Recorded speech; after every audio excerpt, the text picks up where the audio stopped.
Hello everybody, my name is Matt Demers here from theScore eSports, talking at the Summit 3. I think we're on day 3 right now. We're at the elimination stage of things, but we have with us people who actually have not been eliminated, thankfully. We have the first 3-game series of the day, EG, of course, beating Cloud9 2-1.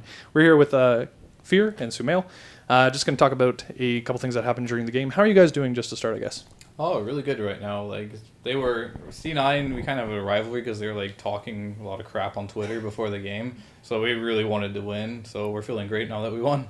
How much of that, like, I guess, how much of that is like real that you kind of like that fires you up, or how much of it is just like, oh, they're just trolling?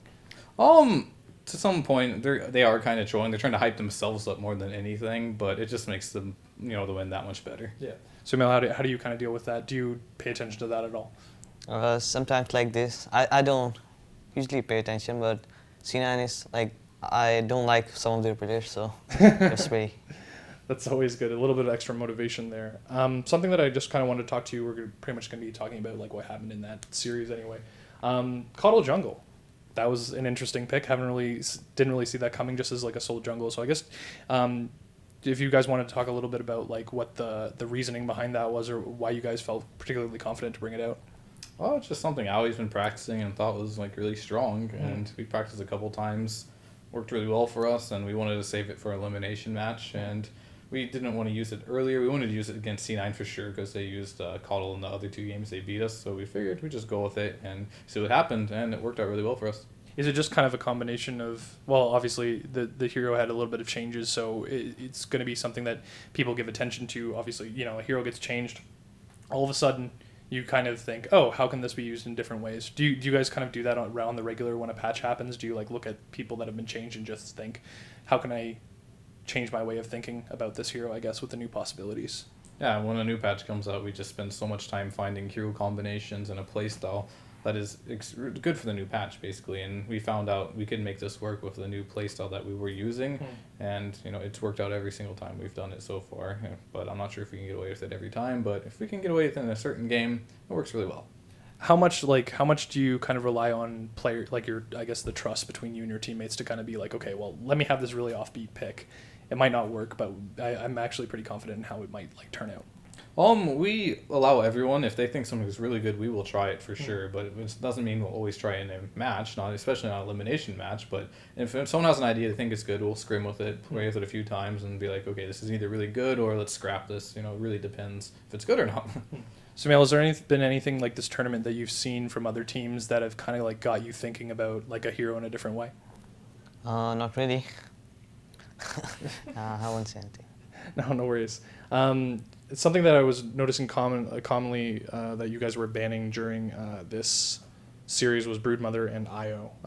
Wisp seems to be something that we're seeing a lot of in this tournament. I guess I just wanted to ask a little bit about the mindset between like why you guys were banning those 2 heroes.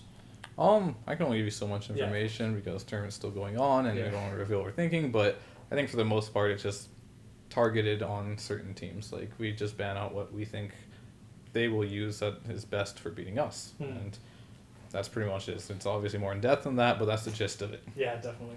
I guess SumaiL, something that we saw that there was a lot of Storm Spirit being played in 6.83, and even like when the preview for that the new Enigma Arcana came out, that was one of the heroes that was kind of like thrown into the black hole. People like really didn't like that Storm Spirit as part of that last patch.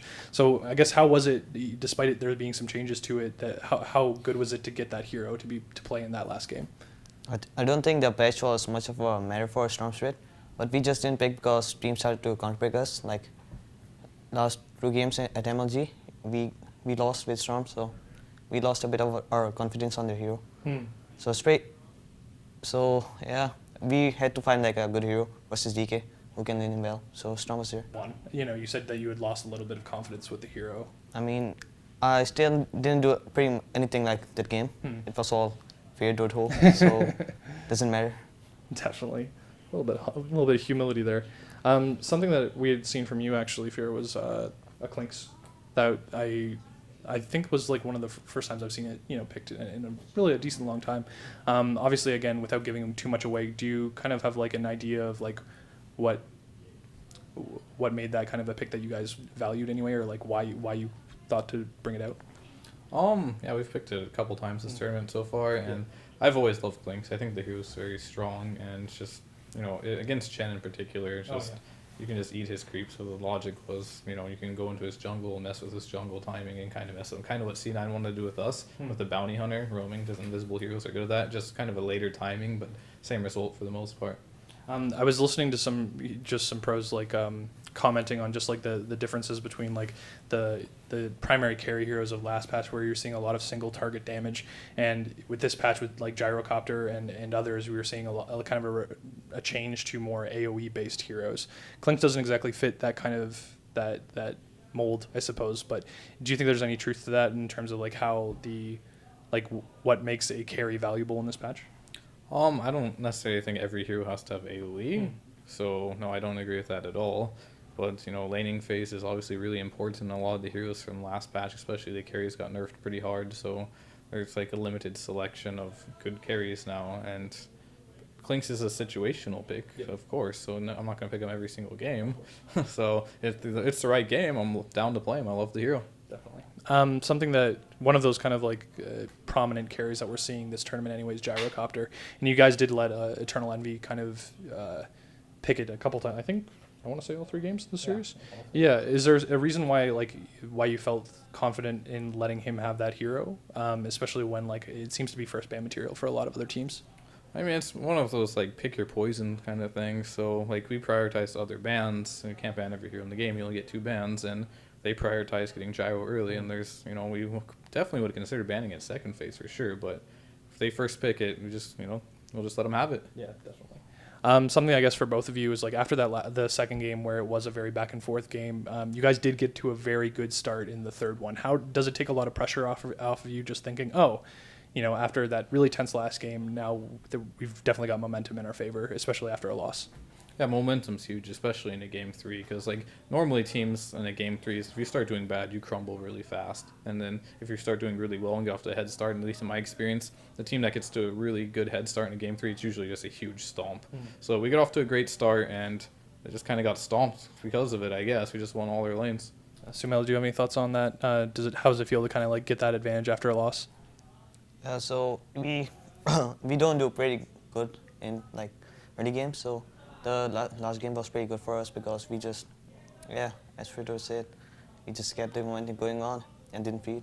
Awesome. Not feeding is a good thing, definitely. I guess that's really all I had for you. Do you guys have any shout outs just before we kind of sign off?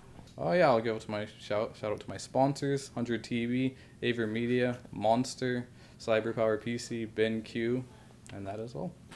Awesome. Thank you so much. Again, if you guys want to check out more interviews, in-depth features, and stat tracking, check out the theScore eSports app on the Android and iOS store. But for now, we're going to be doing a lot more interviews here at the Summit 3. Good luck to you guys going into the future. Thank you guys so much for the interview, and thank you so much for watching.